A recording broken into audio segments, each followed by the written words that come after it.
Okay, sounds good. Good morning, guys.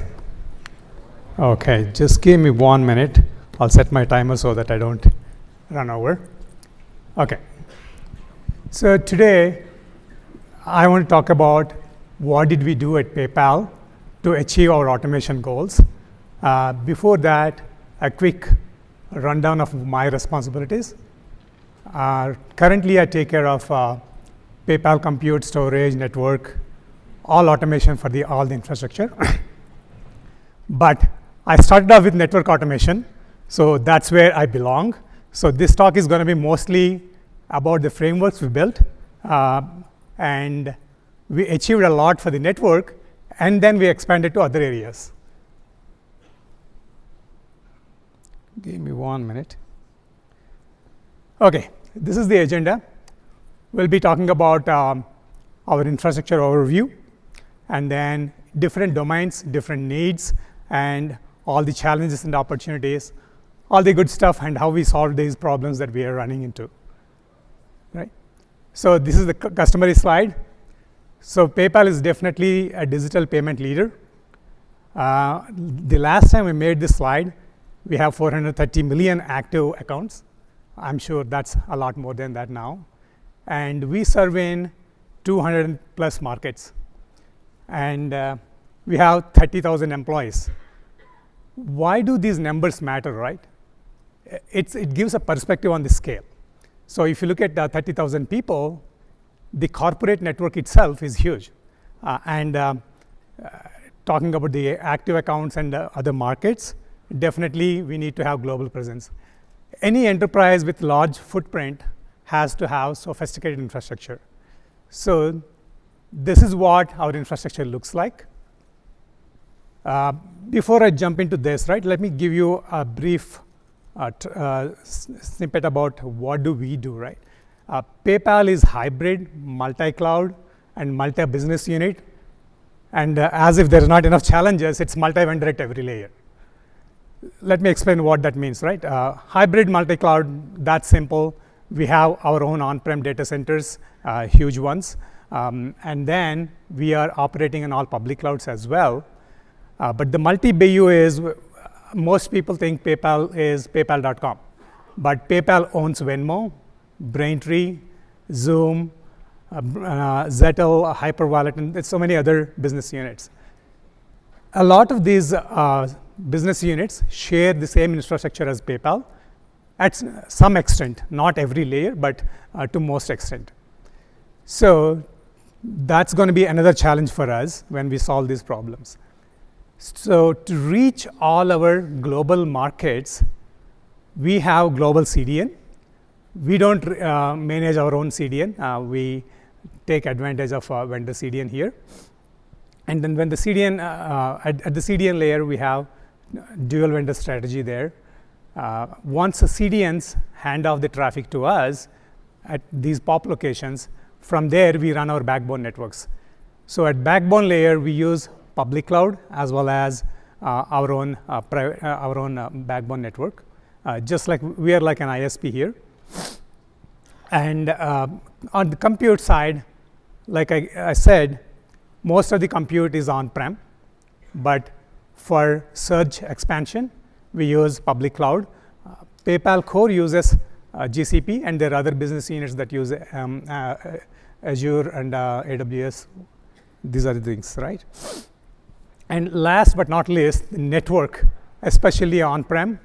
Typical data centers, we have closed network, and then firewalls and security using, we have any financial institutions have to have very strict security rules. So all that is done by, again, multi-vendor strategy there with mostly Palo Alto firewalls and others. So that is what the infrastructure looks like.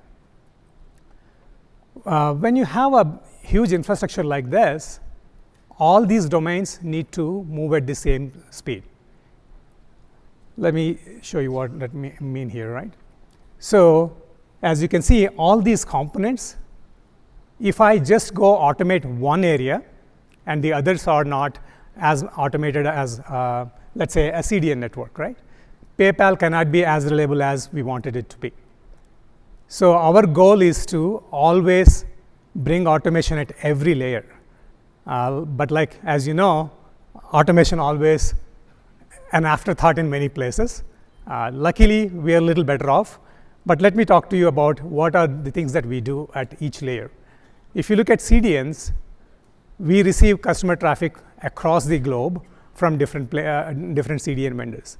When you have multiple vendors, we need to decide which vendor's network is healthy, or if there are any problems. Do we need to put 100% on one vendor, or 50-50, or 10 and 90? All these decisions are made based on the health of the network of the CDN providers. So to do that, we need to give a tool for our command center. So we build those tools. And similarly, I mean, that's what I call it, is traffic manager for CDNs.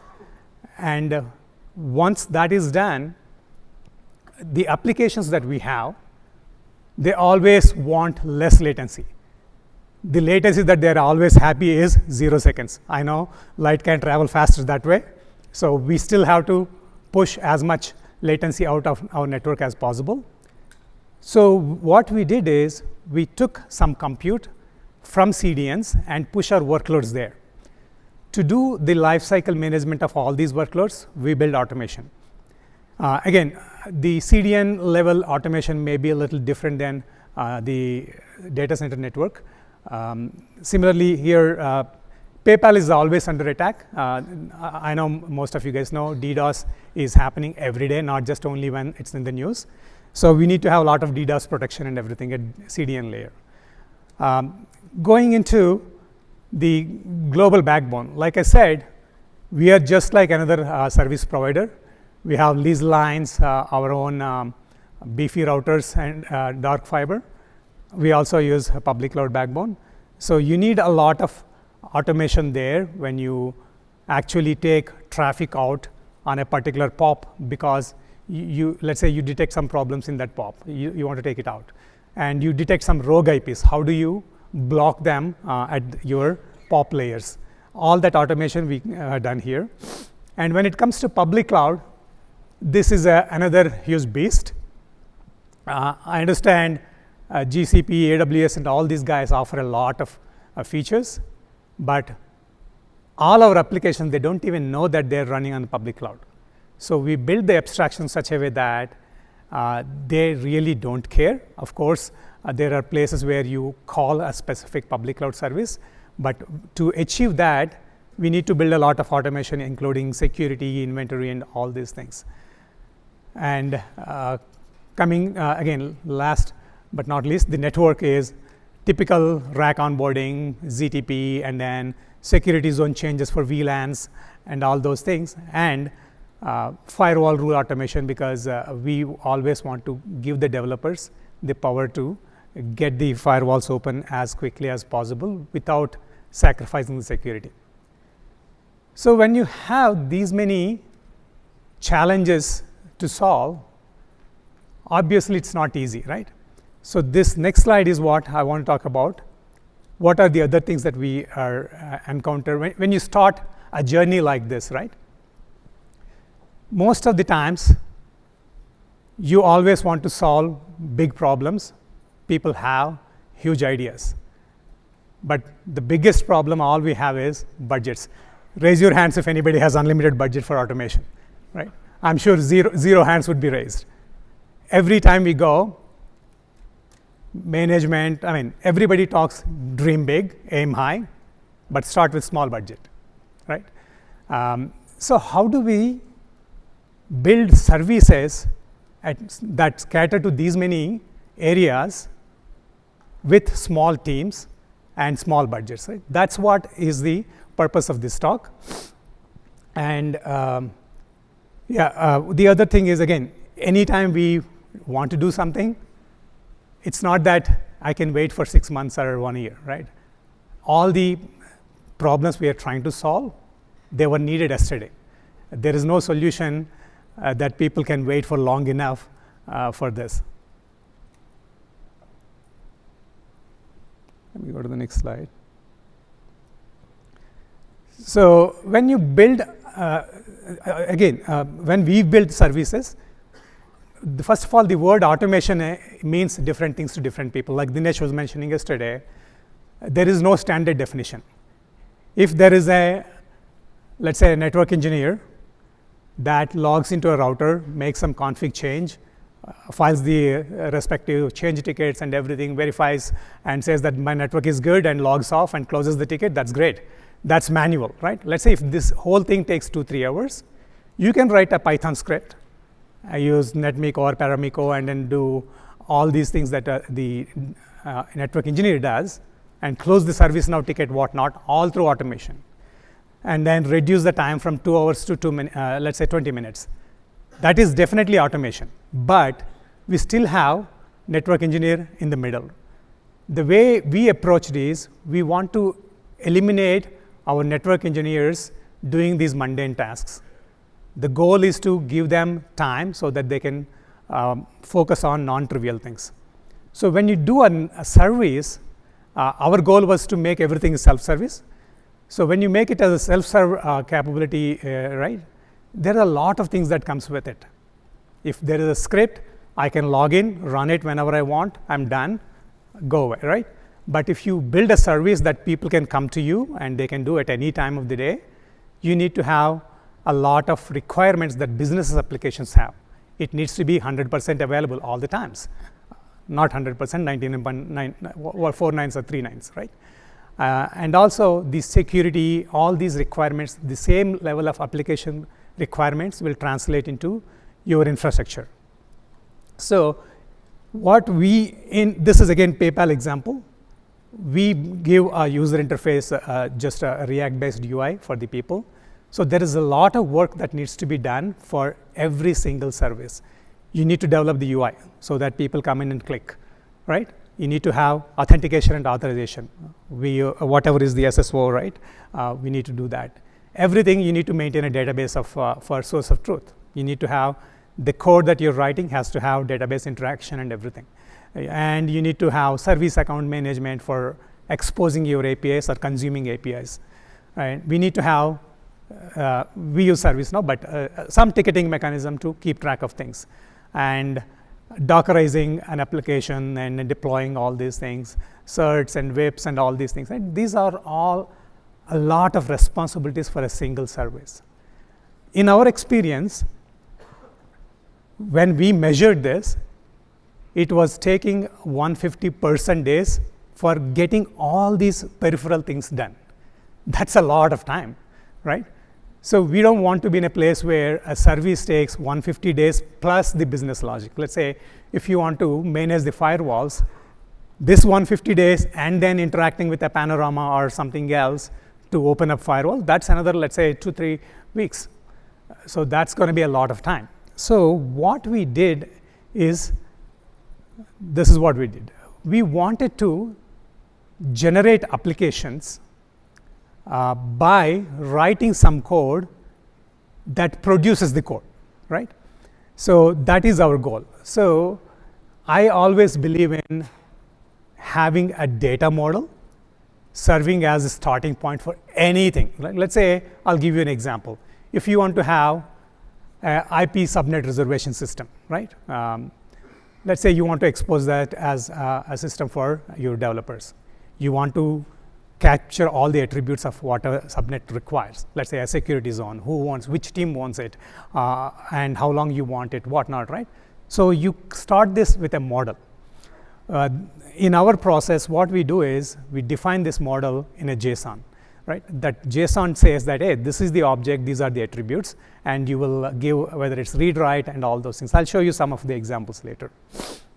And what we did is, taking this JSON, because there is so much commonality to generate a React application, and similarly a backend REST API service, let's say if you want to do a Python and Flask server, most of the code is boilerplate. You don't have to write that manually. You should be able to produce that code with a single command. So that is what we did here. And again, that's not just for Flask layer. For everything, including database interaction, UI components, our authentication, and all these things, right? So basically what we did in one sentence is, we took our business applications kind of approach for all our infrastructure applications at a smaller scale. So when we do this, we saw great results, right? Like the architecture shows here, everything is microservice, everything is Dockerized. So I no longer have to worry about whether this process is running or not, or this cron job is working or not.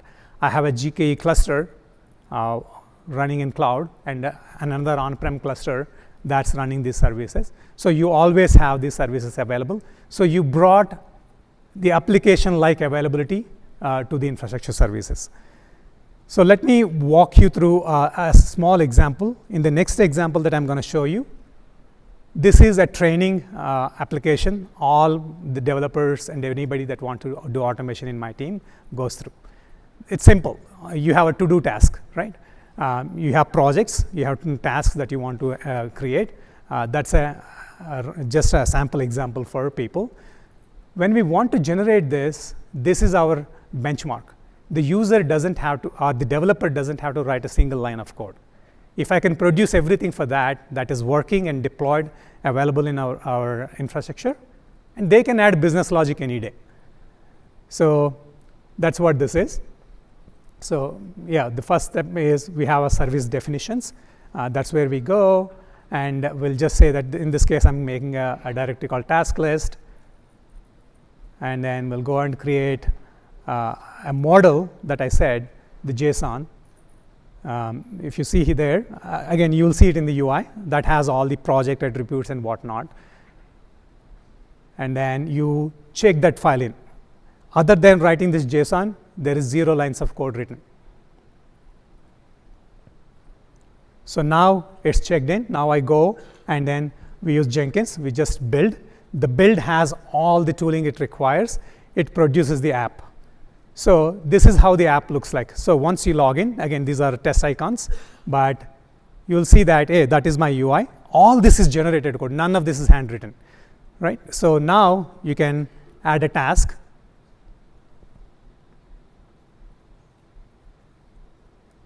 And you can delete, again, like I said, standard CRUD operations, create, retrieve, update, delete.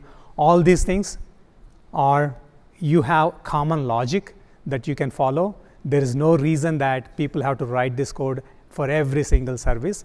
And with this, we're able to achieve a lot of commonality, right? Like the users don't see each service having a different user interface or whatnot. So that's it. You will see that the application is working, right? So that's what we did. Again, investing in frameworks and things like this sometimes might look daunting. But if you look at, this is not a brand new pattern in the industry. If you look at Android applications or iOS applications, nobody writes thousands of lines of code to get an application done. You go and if it's iOS Studio or Android Studio, you create a review, and then the framework spits out a lot of code, and you fill in the holes. AWS does this with AWS Amplify. They have this framework. If you want to really build a standard application, that's a great tool to do it in AWS side. We did what we needed from grounds up, so we are able to see great results. We developed close to 25 plus services within the first 2 years. Obviously, our command centers, our TDOs, and all these folks are happy, and our engineers are happy.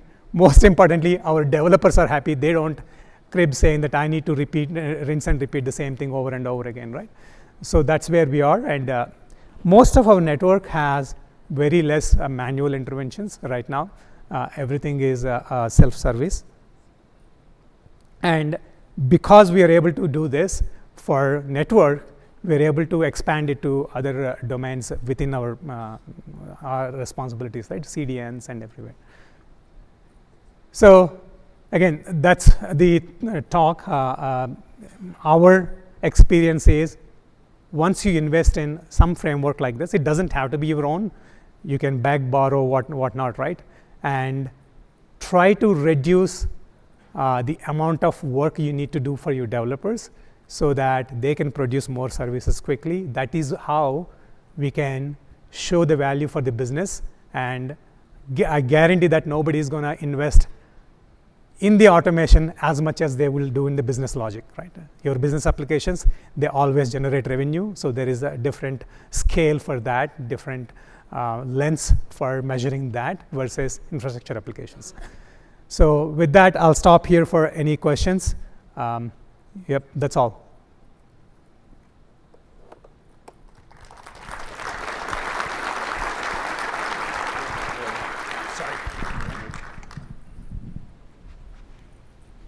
Yep. Yep. I got you. Did I keep my hand up the whole time? Yes. I'm curious, what types of services are you trying to spin up so fast? Like the way we're thinking about automation is we're trying to go to like a CI/CD based process that everyone uses, and we're trying to consolidate that automation workbench and that automation workbench and that automation work. So it seems like you're going the opposite direction, or am I misreading the intent of the services you're trying to automate? Yeah, this is just the power of automation. Again, we don't spin services that fast, right? There is a lot of discussion happens. Let's say, like for example, if you want to do a firewall automation, a firewall request automation, there's a lot of discussions between security teams, InfoSec teams, and everything. Once the requirements are synthesized, I don't want to spend a lot of time in developing that service. So the whole process may take 2 months, but the pure development of that is no longer than a sprint or two. Why wouldn't you have one automation architecture? Sorry. Yeah.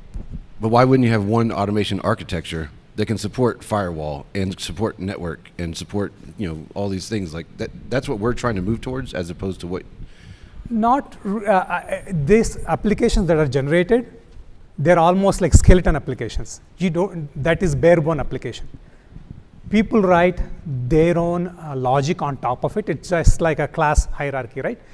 You generated base application, you extend the application by augmenting that with, let's say in this case, firewall automation. So there, the developers have complete freedom. Everything is just that we are normalizing all these things so that everything follows the same pattern. The UI looks the same way. Your management, that's what the business application do, right? If I'll take a PayPal example, the checkout, login, and then let's say two-factor authentication. All these applications are completely independent in their core business logic, but they all follow the same framework, right? So let's say the database is common, etc. So that's what we do. I hope I answered the question. Thank you. Okay, great talk. Thanks so much. Just representing, the teeny tiny people. It's kind of like when you, AWS and Google and PayPal walk on stage with your fancy toys and we go, wow, really cool. That's a nice car. I'm going back to my poor neighborhood now.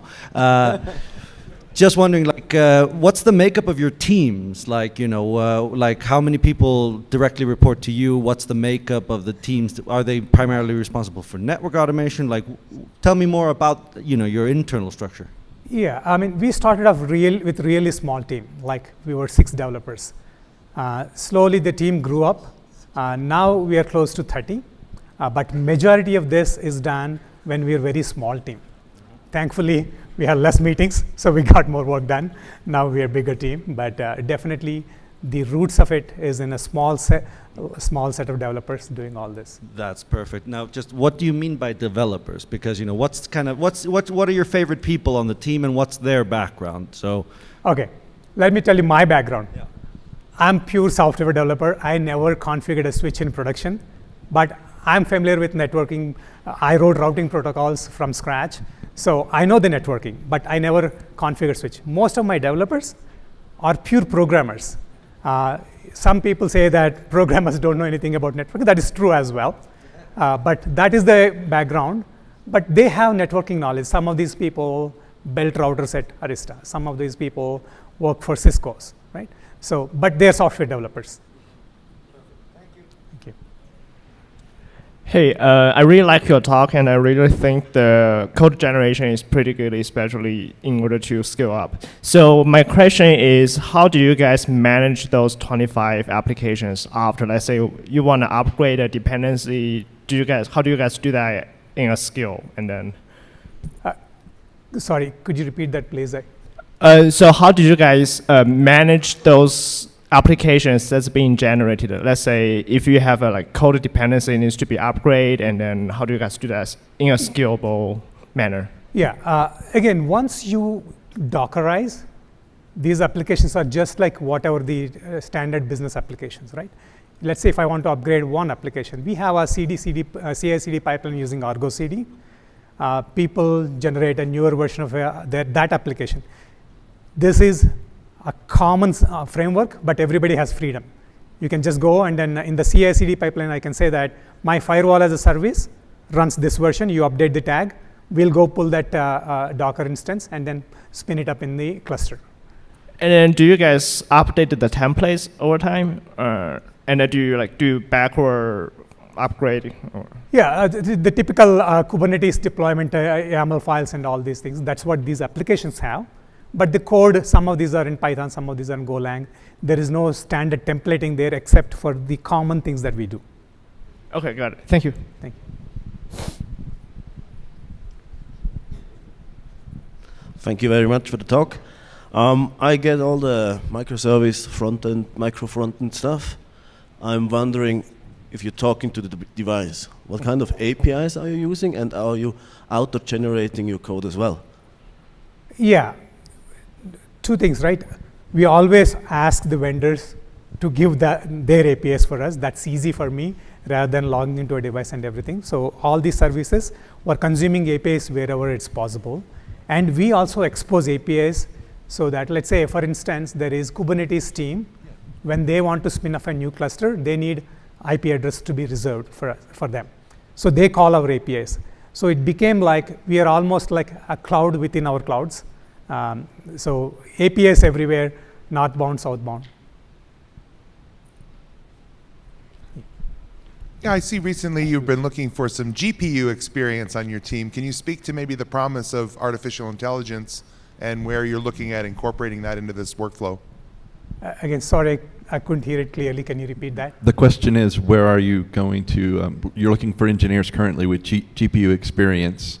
What's the future with your team with AI? Yeah, GPUs, we started GPU or building GPU racks and these things. We're bringing a lot, this is ongoing development for us. But what we are doing is at infrastructure layer, we just want to manage these GPUs like virtual resources and hand it off to the Kubernetes.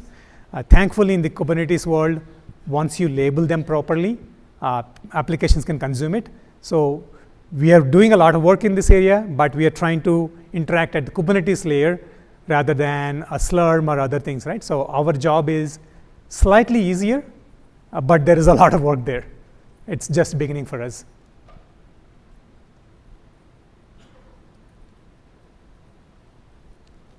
Yep. Any other questions? Perfect. Thank you. Thank you.